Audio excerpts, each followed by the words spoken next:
Bonjour, mon nom est Marc et je suis physicien. Comme tous les physiciens, mon but est de comprendre les choses au niveau le plus fondamental possible. Aujourd'hui, je vais vous parler de la couleur. Mais d'abord, je dois vous parler de la lumière, parce que la couleur est quelque chose qu'on voit et on ne voit rien quand il n'y a pas de lumière.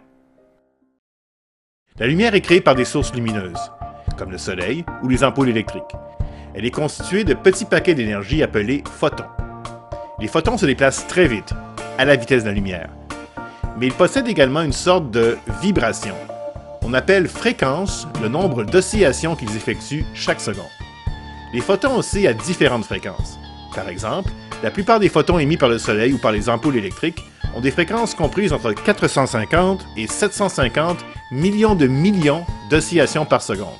J'ai bien dit millions de millions. Les photons vibrent très rapidement. Les écrans au fond de nos yeux, appelés rétines, contiennent des millions de minuscules détecteurs de photons appelés cônes. Quand ils détectent des photons, les cônes réagissent en produisant des signaux qui sont pré-traités dans la rétine elle-même, puis transmis au cerveau pour l'analyse finale. Il y a 3 types de cônes. Nous allons les appeler A, B et C. Les cônes ont des compositions chimiques différentes, ce qui fait en sorte qu'ils réagissent à des fréquences différentes. Les cônes de l'équipe A réagissent le plus aux photons qui oscillent 500 millions de fois par seconde. Si la fréquence est légèrement plus grande ou légèrement plus petite, ils réagissent quand même, mais moins. Et si la fréquence est beaucoup plus grande ou beaucoup plus petite, ils ne réagissent pas du tout. Les cônes de l'équipe B réagissent le plus aux photons qui oscillent 550 millions de fois par seconde. Et les cônes de l'équipe C préfèrent les photons qui oscillent 650 millions de fois par seconde.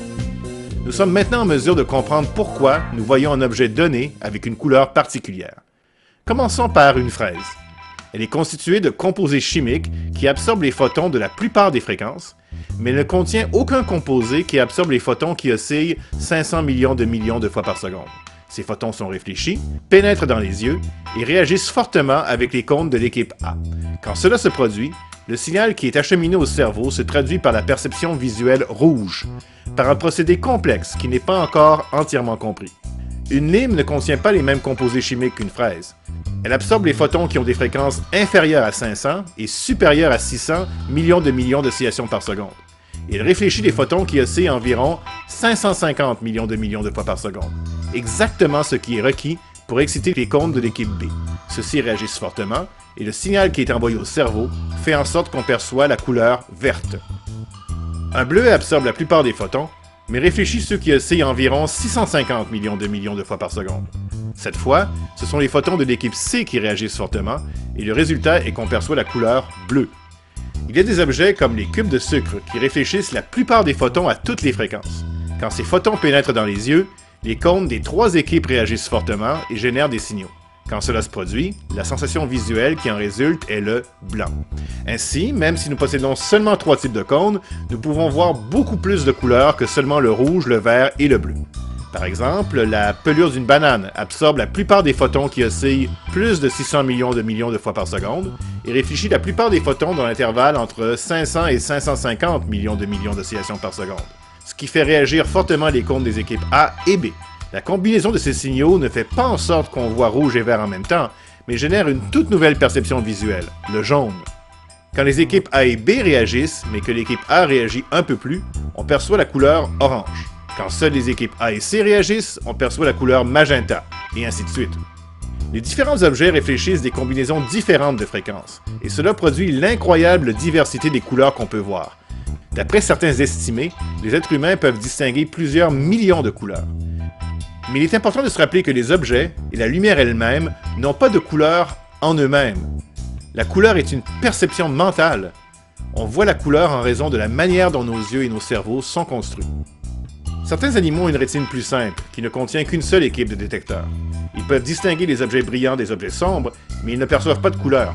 Ils voient le monde en noir et blanc. Ainsi, la couleur est un effet spécial ajouté à ce qu'on voit par notre cerveau avec l'aide de 3 équipes de détecteurs spéciaux dans nos yeux. Et il s'agit de tout un effet spécial. Notre vision en couleur est très utile dans notre monde moderne, mais aussi dans la nature. Par exemple, elle nous permet de reconnaître facilement les fruits mûrs dans les arbres. Pour terminer, j'aimerais attirer votre attention sur une observation intéressante qu'on peut faire. Si on photographie l'écran d'une télévision couleur à travers une loupe, on s'aperçoit qu'il est constitué uniquement de minuscules régions qui émettent de la lumière rouge, verte et bleue. Pourtant, l'écran peut reproduire n'importe quelle couleur, car il a été conçu spécialement pour les êtres humains, avec les 3 couleurs correspondant aux 3 équipes de cônes dans nos yeux. Vraiment une belle réussite de la science et de la technologie.